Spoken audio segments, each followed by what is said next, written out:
Women's sports come with their own share of setbacks, but it's great to see how far the world's come, with Eilish McColgan holding records in some of the most impressive running feats seen in sports. It's unfortunate how the Great Scottish Run panned out in sniping a win off her shelf. The organizers are taking on much of the heat, so let's dig into the real story and see if there is any closure to offer. To start off, Scotland's Roadrunner sees newest victory cut short. Eilish McColgan is no small name in European sports. She's a 4-time European Championships medalist with a glittering array of wins, from bronze to gold in many running competitions. The 31-year-old followed in her mother's footsteps by winning gold at the Commonwealth Games in August. She also won silver in the 5,000 meters in Birmingham and 2 medals at the European Championships in Munich, having just broken the European record in the 10,000 meters Manchester run in May. It seems that McColgan's luck has run out. To everyone's surprise, the Great Scottish Run announced that McColgan did not qualify for the win, as their evaluations led to a shocking discovery. The track was a mere 150 meters short. It seems that McColgan had her suspicions well before the announcement came, though. She recalls that, "My gut feeling was that it was short. I am used to running 10Ks. I know pace and I know distance, and that to me did not feel like a 30:18. It did not feel that pace. So it didn't come as a huge surprise to me." Despite the loss, she remains the European and British record holder after setting both times at the Great Manchester Run. Up next, a short-sighted executive malfunction, pun intended. Colgan's 10,000 meters dash has been deemed an invalid win. Understandably so, as it wasn't a 10,000 meters dash to begin with, but there was little done to compensate Colgan for a loss that wasn't her responsibility. While they offered to review our internal procedures to make sure we don't repeat this error,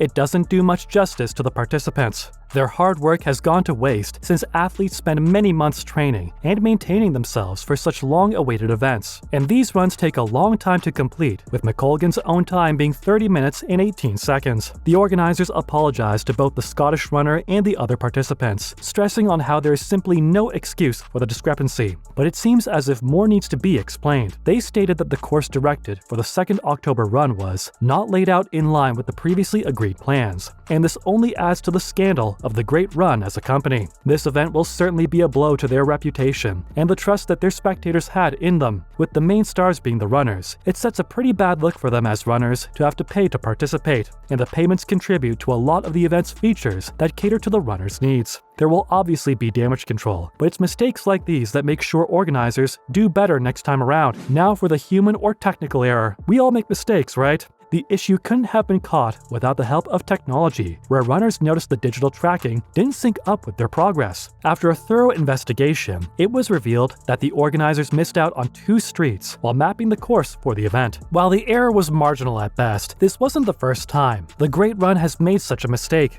The 2016 Great Scottish Run ended up with route planning issues as well, and was found to be short by 150 meters. Coincidence much? Or are there simply enough roads to go around? Anyone can see that this is clearly a case of miscommunication and irresponsible planning within the company itself. But we can't help but feel that there was some deliberation in this decision that might point to some conflict within the management of the event. How is it possible to simply miss out on 2 whole streets? Most of us can't make it up a single flight of stairs without losing our breath, let alone walk 150 meters and not feel our legs burn. With the track being the main focus of the event, it seems dubious that such a mistake happened right under their noses. Sure, the 150 meters probably didn't stand out when compared to an astonishing 1,000 meters, but it was nearly a fifth of the track unaccounted for.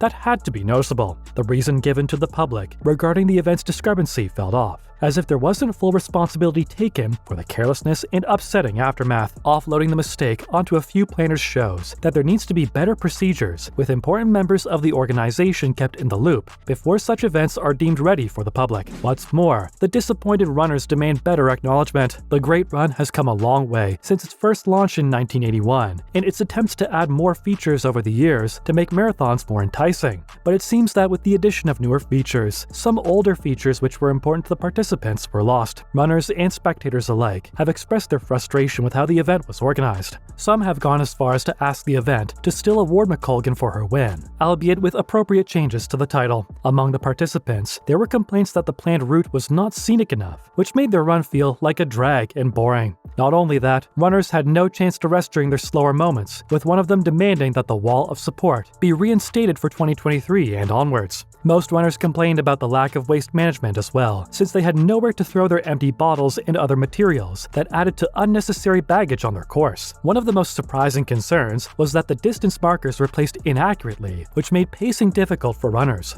This might explain the glaring issue with the missing 150 meters of the planned track. Runners were offered 10% off as compensation for the 2023 run after the mismeasurement was announced, which seems like a rushed forethought in an attempt for the great run to save face. Many of those who watched from the sidelines also expressed concerns for the runners when they noticed some of the routes had potholes. All in all, it seems as if this year's runs had more cons than pros for the runners, but they all deserve a round of applause for still making the best out of what they could make do with. There is certainly room for improvement, and the great run will hopefully value them. Finally, McColgan speaks up and forgives organizers. Despite all the fire that the event has come under since the announcement, McColgan has remained in high spirits. In the face of her exhaustive efforts being a simple brush under the rug, she's chosen to stay grateful for everything she's already achieved, stating that, "I have no bad words to say. I only ran a second faster in Glasgow than in Manchester earlier this year, so it doesn't really change my year." We appreciate that Colgan didn't exactly let them off the hook, since she had nothing nice to say either. The general public's comments sufficed, and it was a generous act on her part to not add fuel to that fire. "Human errors happen," she told BBC Scotland. "The organizers have been so apologetic. They feel very embarrassed." On the plus side, this loss has brought McColgan more attention than ever before. Maybe it's true that misery loves company, but it's invited some advantages along with it. Even with all of its problems, the Great Run returns every year to organize yet another marathon, drawing in more and more runners with each event. In the end, it's great to see female runners becoming more visible with time and encouraging the younger generation of girls to participate in sports. To finish off, Eilish McColgan's a pretty good sport. In the face of her many wins, this is nothing but a minor setback in the grand scheme of her career. She still holds some of the best records that are sure to stay in place for a long time, unless she breaks them herself. While it seems that there won't be any more comments from the Great Run regarding Eilish McColgan's fiery participation, her presence still brought much value to the event. Her participation shows that one can never be too big to carry on with their passion, no matter the time, the place, and the circumstances. What matters is not the destination, but the journey. We could all take a page out of her book